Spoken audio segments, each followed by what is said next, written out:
A veteran in the field, Bob started doing user research since it was known as human factors. His years of wisdom in the field led him to find bold insight in the UK. Apart from helping his clients understand their users, Bob also gives talks on the emerging phases of user research, making the research world a little more wiser.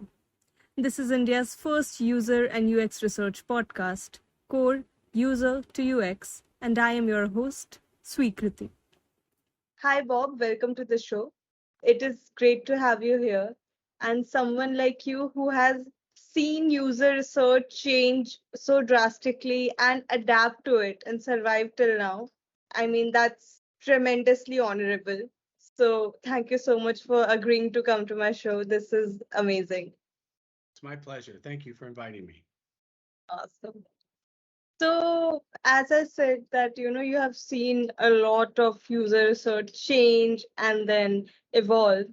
So, the first question I would like to ask you is regarding what you have called, or what I've heard from you, is human factors. In fact, to be honest, that's the first time I heard it. So, in our last call, we discussed that it started as human factors. That is when you started working independently, you started your own company, which finally evolved to Bold Insight. I would like to start from that term, human factors. What is human factors and how can it apply to today's user research? Sure. Good starting point. So let's talk about human factors. Actually, human factors didn't come about recently. It's actually been quite a long time. I mean, you can actually trace back the first real instances of human factors as a term and as a methodology and as a capability way back to, I don't know, the 1920s, 1930s. Um, and actually the real rigor began in and about the era of World War II, when there's a rich history. What was happening was planes were flying, but they were crashing, and they weren't crashing because of the engineering. They were crashing because of the human. We couldn't get the human to actually fly the planes, but it wasn't really the fault of the humans. It was could we engineer solutions? Could we engineer techniques by which users could fly planes, by which users could, or pilots, I should say, could fly planes?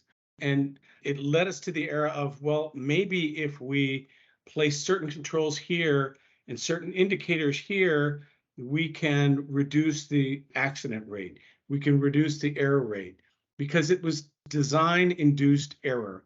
And so human factors came about to reduce design reduced error.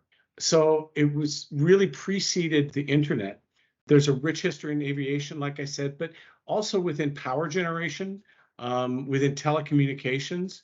There's even early studies that go back to the mid 1800s, where obviously it wasn't called user research or human factors. It was just how we tested with people and how they interacted with physical things in their world and then improved them. So human factors today is actually has a more specific meaning that is usually relates to medical device, or usually relates to things that are very technical in their nature, very safety conscious, very safety related. Whereas when we start to look at usability, user experience, UX, that those terms generally came about with the rise of the internet. So, here we're talking the mid 90s and beyond, and into where it really took off in the last generation. So, I like to feel like, we didn't start from nothing, right? At the end of the day, we really started with the psychology of human behavior, and we used that to work through human factors, to work it through various other instantiations, if you will, of what we call UX and user research today. Understood. That was a very simple and understandable explanation. In fact, that aviation story is a classic in user research. A lot of articles and everything starts from that point. What I would like to know now is the starting of Bold Insight.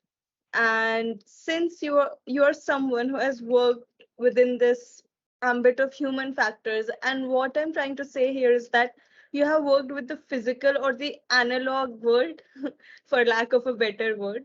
Sure. And how are you applying those principles into the digital world? Like, what is something that someone like me, who was born with all these digital things around me, would miss, but maybe you would rather catch or you would rather apply?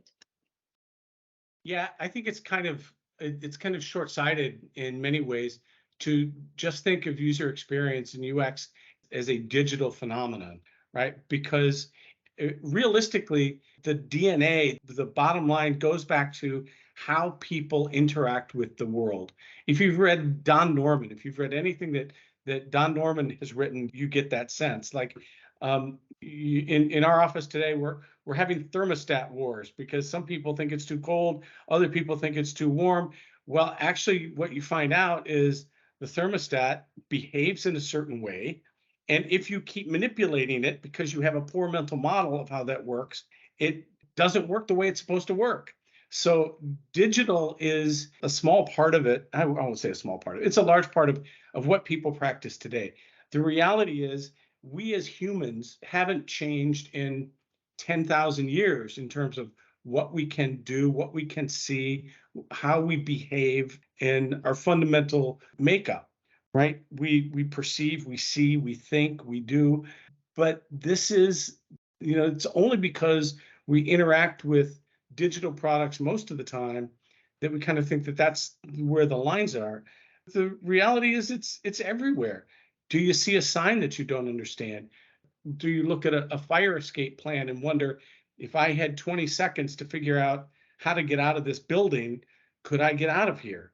Right? So it's a maps we look at. It's all of those things in our world that our psychology, our ability to perceive, to think, and to act, whether it's digital or not, are intersecting with. So if I kind of going back to the first part of your question, relative to Bold Insight, our founding was actually more like 2000 when we started as a company called User Centric. And we built that up to a certain point and we sold it to GFK.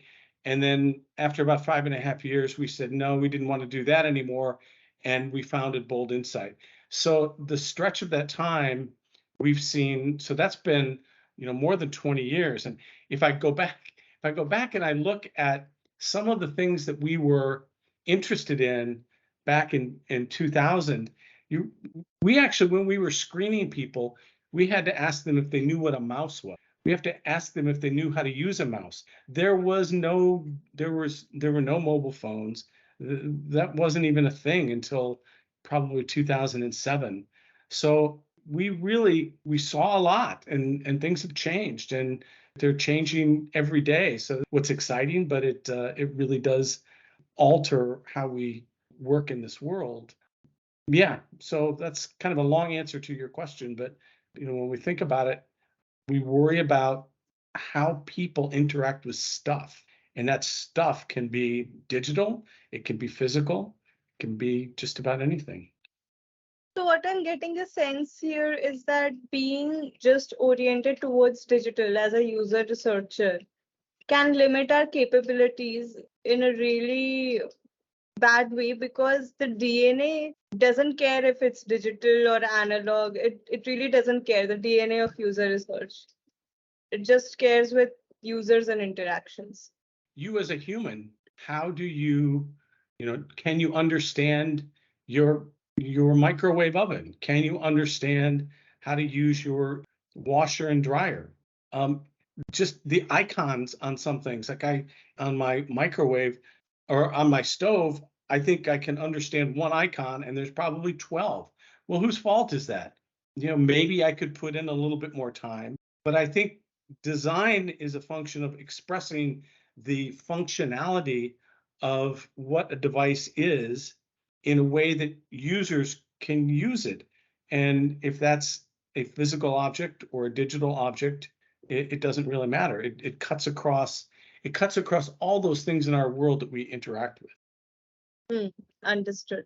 Now, coming to another topic which we have discussed previously, and you also mentioned, that is mental models.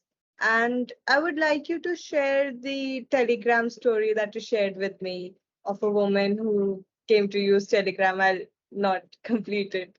And after that, I would also like you to define mental models and see it through a lens of through the and see it through the lens of AI. Sure. Well, let's start with the second question because I think that's important. We all come to the world with certain perceptions of how things work, right? So if I go over to a light switch and I click it, I expect that that light will turn on. If the light doesn't turn on, then I wonder, well, why not? Well, I begin to think through my model of how a light switch works and how a light bulb works. Maybe the switch is defective. Maybe the light bulb is defective. I have certain ways in which certain models in my head that describe how things in the world work. And so, and that's a very simplistic example, but if those models are, to the extent that those models are isomorphic or very similar to the actual functioning, then I have a very good interaction with that device or that system. It could be anything. It could be an automobile. It could be my remote control. You know, if I know that I do certain things and certain things happen, great. If they don't, then I need to have a model that will help me debug it, that will help me improve on it, right? So we all walk around with these models of how things work, and when they work fine, and when they work according to that model, it's great. When they don't work according to that model, things go wrong. And either we have an insufficient model or sometimes we have an incorrect model and life is a little bit more difficult. So the example that you pointed out is one that I really love because if we look at the history of invention, we go, there are a lot of things in this world that we look at and go, that was an inflection point in history. That was an inflection point for humankind. So we know that when the printing press was released, that ushered in literacy all over Europe and eventually all over the world. So it was cheap to publish, it was cheap to put things out.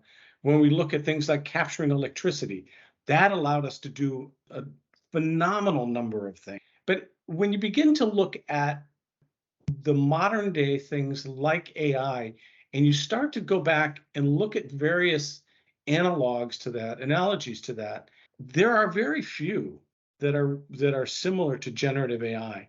And there's one that I like to bring in, and I hinted to it, and you hinted to it, which is the telegraph. Because the telegraph was the first moment in history that I can think of where we were able to communicate not via physical artifacts, but via a digital artifact. So think about it. You had never seen SMS messaging before. You'd never seen a text message before. And all of a sudden, from somebody, 100 kilometers away, sends a message and you're able to receive it. And that's never been a part of your worldview. You have no mental model for how this works because you have bits that are being transmitted over wires rather than a physical piece of paper that previously somebody had to write something down, put it in an envelope, and get shipped off via post or via any other means to arrive.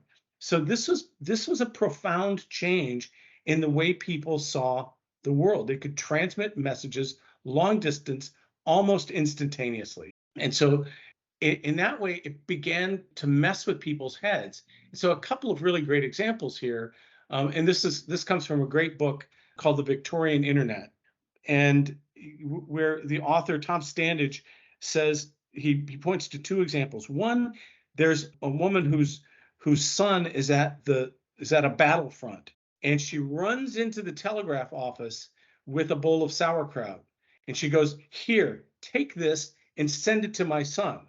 So she had a complete misconception that you were transmitting bits and not atoms. She wanted those atoms to go over the wire, somehow be put into that wire, transmitted and reconstructed so her son could have food who was on the fighting end of that. So it takes a certain amount of it. We're amused by that now, right? Because we see this happening all day, every day. And another example, and this is, I think, more, it's not quite as fantastic, but I think it's more of the way people thought about it in the time. And that is, somebody ran into the telegraphy office with a sheet that had a message on it and said, I want you to send this to so-and-so on the other end of the wire. So the telegrapher said, sure. And he tapped out the message and he sent that message, and then he hung it up on the wall.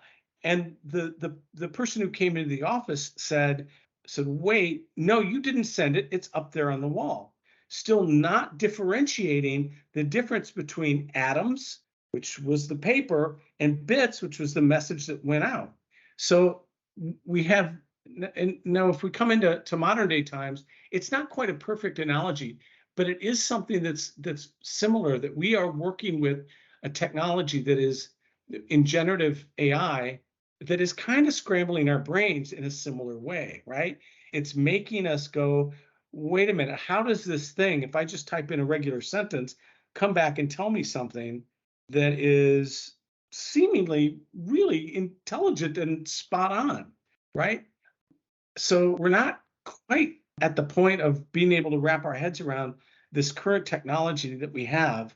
And even the CEO of Google, Sundar Pichai, in about 2 months ago now, Sundar compared generative AI with the discovery of fire and the discovery of electricity, which, if you think about it, that's a pretty profound statement. I think we're at a point in time where we can understand that, we've had enough history with AI-like stuff that we can wrap our heads around it, but it's still very, very scary if you look at it, of how good it is in many ways. And this makes me think, like, when humans are able to extrapolate out of something, they feel more comfortable. And when they are not, then there is some anxiety. So I was doing some user testings today, and I realized that in the prototype, it was not fully functioning. The prototype wasn't fully functioning because it was a Figma prototype. So what was happening is that when the text was stacked in a vertical form, then users felt more comfortable because they could see that, okay, if I type here, everything will change in the vertical format. But if it was sort of in a layout with images and they had to type text above, they could not see how will it apply. So what I'm talking here about is a type tester. In type tester, if you type your own text, and all the fonts will change. Like all the fonts, if there is a Helvetica font, that will change. If there is a Gotham font, that will change. So how the fonts were arranged, if they were arranged vertically, then users were able to extrapolate that, okay, if I apply here, that is how it will change. But if the format changed, then they were a little bit confused. They were like, I see that you have given me a type tester, but I'm not sure how will it apply in this format. So even there, a mental model is working where they're used to seeing something in a certain way and not being able to extrapolate from there, they feel uncomfortable. So I think it's also about how you can extrapolate. For example, with generative AI, the possibilities are endless, and still we are not able to fathom, okay, what will happen finally. So maybe that is where that anxiety is coming from. So thank you so much for giving all those examples. That bits and atoms part really made sense. Yeah, Thank you so much for this insight. And again, now that we have started on the topic of AI, so I really need to sit back for this. I see user research as the preventive hero. And what I mean by that, what I mean by that is that heroes are never rewarded for stopping some calamity. They're always rewarded when the calamity happens, and then if they're able to do some damage control. But the user research part is a preventive hero. That is, they can stop calamities if you do it the right way. And that is why it is so unrewarded and maybe not so recognized, or It's not so widespread like maybe some other profession. And that is how I feel about it, because I've experienced it firsthand, that they can sense the difference before user research and after user research. But only when the after user research part came in, they could sense that, okay, user research actually makes a difference. However, with AI, where lots of user data is available, now GPT-4 is connected to the internet and it can analyze like anything. Like humans don't have that processing power, and I'm I doubt if they'll ever get that. So what really bugs me is that it can negatively impact user research where it is already in a position where one cannot see the value clearly. Like it's not the saving grace hero or after the calamity hero. And with AI into the picture, founders can be like, why do we need a user researcher? We can just ask large language models to do it for us, and it already has so much data. So I really see that as a negative impact. What do you have to say about that? I want to go back to your preventative hero thing because I think that's an interesting take. Because you're right. I think oftentimes the quality of our work will go unrecognized because we have already cleaned things up before they go out, right? And very early on, I wouldn't even say it was in my career, but one of my first jobs I ever did, I was a janitor, right? And you could always tell if the janitor had not been there, right? And so much of what we do now is cleaning up. And if we don't do that, it's like the janitor who's not there, there's still a big mess that's left behind. So, maybe that's not the most elegant of parallels, but there is something to what you say, I think. I, sort of going off of what you're saying about AI and user research, I'm not quite as willing to concede that it's that good. I think it's a long way from being that good, right? I think that there are some good things, some positive things, and some negative things about using AI within user research. I think we're doing quite a bit of research in this space right now that will be set to release toward the end of the summer, end of September actually, where we're using it to do things like transcriptions and then translations and then subtitling and clipping quotes automatically, finding good quotes. To be honest, these are things, at least in my book, they don't require a lot of brain work, right? It's oftentimes very tedious. They're really research ops related. And if we can be clever enough to use AI to do that kind of work, then that frees us up to do the brain work, to do the really good stuff. Um, so I really feel like we're still evolving in this, but there are some upsides. There are some good things that are happening there.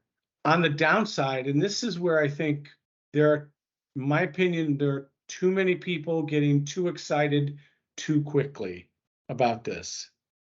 We've collected about 50 interviews in-house, and we're just asking ChatGPT to summarize, and it's doing a horrible job of summarizing. We're asking them to compare two different transcripts, and it's not doing that. It's not synthesizing those very well, at least relative to what we think an expert human researcher would do. So anybody who is using it, I think, in that context, is probably doing a disservice to their data.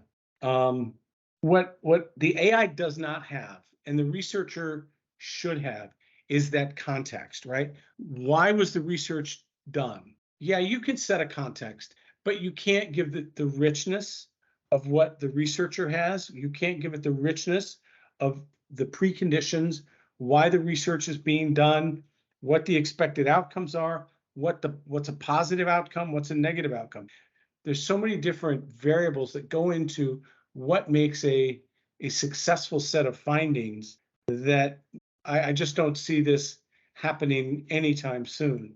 I also think, as a researcher, you'll understand this, that there are times when you're doing a study, and a lot of times we want to aggregate the data and say, so many people said this and so many people said that, it misses what I would call the golden nugget, right? There might be that one person who makes that one sentence and makes you go, ah, that's it. And if what we're trying to do with AI is sort of get this to a synthetic layer that, what are all the commonalities, you're going to miss that golden nugget. You're going to miss that one opportunity that a researcher who understands the context, the prototype, is going to be able to pull out and go, that's worth it. That's everything to this research. So I believe that there certainly is a role. There's a robust role here, but it's more on the routine side. It's more on the research ops side. Is it going to write a screener for you? Probably not. Well, it might help start a screener. Will it write a discussion guide? I would say almost certainly not, right? Because that's all context dependent. It's question dependent. I also think there's a certain amount of tendency to laziness that if we're not careful, right? If we go, oh, that's good enough, and we let it go, I think that we can become too dependent. We just have to be careful that we're not getting too complacent with it. So it's interesting. One last bit here. We asked in our interviews, our 50 interviews that we did at the in March, we still had a whole number of researchers who really couldn't describe what generative AI was. And now we went back to them a couple of weeks ago and did a survey of all of those folks again. And almost every company that we talked to now has a policy in place about the use of LLMs in their work. So there are huge issues that have to be addressed yet. Things like intellectual property, who owns what, non-disclosure, consents, privacy, security, all of that is yet to be resolved, and I don't think it's going to be resolved anytime soon. So anyway, I think I hit your points, probably more so. Yes, absolutely. And you brought something really important, that is the golden nugget part. Because I am taking quite a few interviews these days, and someone says something that puts things into perspective. And I really don't know when will AI be able to do that. Pull that thing that makes your puzzle go, ah, so this was the missing piece, and this is making my puzzle more clear. You're getting to the solution, right? So getting to that part, and that part is so intuitive and not clear in the most machine sense. So I don't know when that is going to happen. And I really hope that companies realize the importance of those golden nugget insights and sentiments, and how it is important to put place, and how it is important to put things into place with the help of such insights. So thank you so much for bringing that.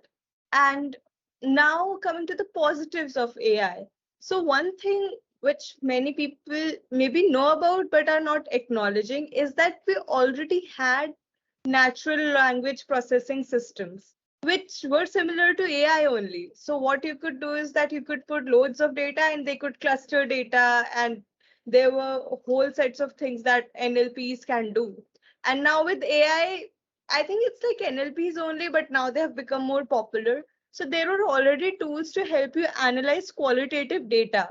And now they have become more popular because ChatGPT and everything has become general. So keeping that in mind, what are the positives of AI with respect to user research that in your research maybe came out, or which you feel can really help user researchers change their analysis game or change their interview taking game? Like it could be anything. Yes, that's actually a good question and a point that we've been thinking a lot about. Go back to this question of the metaphor. What is the metaphor of AI's involvement together with the researcher? And one of my colleagues, Lindsay, has sort of said, you know what? The right metaphor here is one of a sparring partner, of like a fencer, right? So you're actually using the AI to make you better as a researcher. So give it the transcripts, give it the information and say, all right, tell me the interesting stuff that you found in there. And it will generate some information. And honestly, we might not know whether that's good or bad. But the thing that we can do as researchers is say, all right, if the AI has I don't want to use the word knowledge, but it has that content, you can actually turn it around and say, all right, have the AI ask the researcher questions. So we've done that. We've turned it on its head and we said, all right, let's see what we can pull out of here by creating a contentious dialogue, right? Such that the AI, the large language model, ChatGPT in this case, and the researcher work together to look at the data. And that's something that we're playing around with. And we think that that's a fair model, especially if what we're really trying to do is say, help me understand this. But when the language model comes back with something, challenge it, make it support it, make it go into detail. So really try to refine this concepts as best as possible. And I think there is a model there that we can work with, particularly as these tools get better. Personally, I'm rather partial to Bard these days, but I go back and forth a little bit. The metaphor I used, and I'm not sure it's the right one, but it's kind of like, when Michelangelo looked at a piece of marble, he saw the statue in it and chipped away at it until he had the statue. And in some sense, as researchers, we've got a statue embedded inside of a whole bunch of text and transcripts and things, that maybe what we're trying to do is to get the AI to help us define the statue, right? So, and at the end of the day, are these metaphors useful?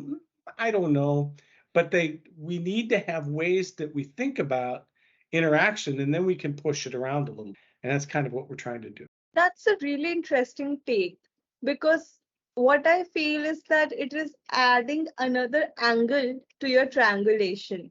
And that's Yeah. very easy triangulation. Or else you would have to do a survey or something else, maybe ask some other researcher to have a look at it. But here, a machine, with the help of a machine, you can add another angle so easily. And that really gives you food for thought and a hook to think in another direction. So thank you so much for bringing that up. I really never thought about it that way. Till now, I had just been using it here and there for my grunt work or the dog work, as I like to say. But yeah, that's a really interesting point that you brought up. So thank you so much for that. Last thing that I would like to discuss, and something that you brought up, is accessibility. And accessibility in terms, it is a very wide term actually. So I would like you to shed light upon it and give it some skeleton on how you are seeing accessibility and how AI, or how it can be included in user research. Because to be honest, I'm really not so knowledgeable in that aspect to start something, or maybe just give it a prompt, as it is famous today to say. But maybe you could shed some light. Yeah, it's worthy of its own podcast series, let alone an episode or a question in an episode. But let me kind of take a crack at it. I mean, accessibility as a broader term is just improving the ability of populations that may have certain values that make it harder for them to use more traditional features and functions of a device, of a digital service, for instance. So what we try to do is ensure that people who have some disabilities are able to use it at the same level as people who don't. Now, I'll talk about it in terms that I've been talking about it elsewhere, and in my particular flavor of this, if you will, is for older adults. I tend to find that a lot of times when things are designed, they're designed for and by people of a certain generation, or people of a certain capability or knowledge of certain tools. And that's fine. But if they're mass market tools, I mean, to watch somebody struggle with the ability to use a QR code, or to do multi-factor authentication, or to even watch television or go to the bank or interact with government services, those things are pretty important at the end of the government services and banking and healthcare are pretty important at the end of the day. But you've got this, we're beginning to generate this friction, and I don't know how to resolve it, but we've got a friction now that is, we have to make things secure and private, yes, but at the same time, when we make things secure and private, we make them more difficult to use, right? We introduce a certain friction out there, and that friction at the same time, where you want to make things secure and private, makes them harder to use, and those people who you want to use them can't get in because it's too hard to use. So we've got to have something that's going to resolve this dilemma. I kind of feel like, maybe we'll get there in a few years. I don't have the answer, but I feel like there's important reasons to make access harder. But at the same time, when we make access harder, we exclude more and more people. So, it's kind of a downer message at the end of the day, but it's a problem that we have to solve, right? And so when we look at this in terms of accessibility, this is the same thing that the people who are big advocates of accessibility have been arguing all along, that things are for more abled people, and that makes it harder to get people who don't have the same capabilities in. So we've got to find a way to get through this. We've got to find a way to reduce the digital divide. Instead, I feel like, at least momentarily, we're increasing that divide. Thank you so much for bringing that up, because that is something that we are creating as a disability by not including the older adult population in our designs. Maybe they're not the target audience, but in cases where they are, even then, if they're not able to use, then it is a man-made disability, sort of. And I mean, there are certain markets where it's more important than others, right?